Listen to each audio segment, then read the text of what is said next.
Gates and doors were barred and all the windows fastened down. I spent the night in sleeplessness and rose at every sound, half in hopeless sorrow and half in fear the day would find the soldiers breaking through to drag us all away.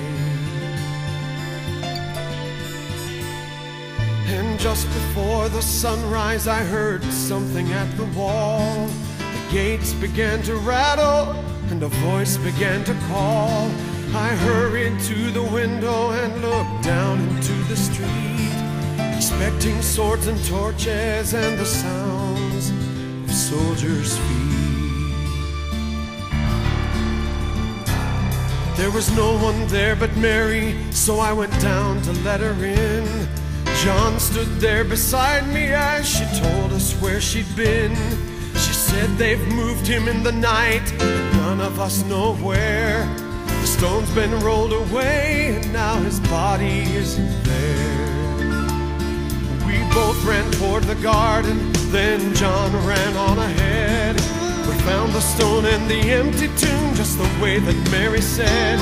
But the winding sheet they wrapped him in was just an empty shell, and how or where they'd taken him was more than I could tell.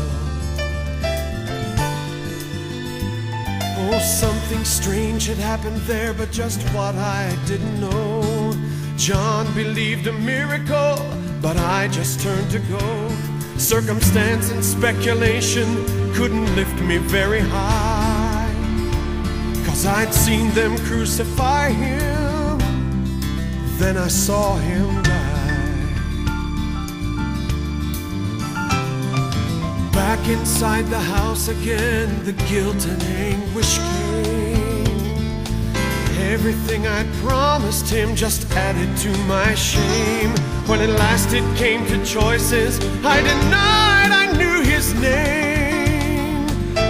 Even if he was alive, it wouldn't be the same. But suddenly the air was filled with a strange and sweet perfume. Light that came from everywhere drove shadows from the room. And Jesus stood before me with his arms held open wide. And I fell down on my knees and clung to him and cried. Then he raised me to my feet, and as I looked into his eyes, love was shining out from him like sunlight from the skies. Guilt and my confusion disappeared in sweet release, and every fear I'd ever had just melted into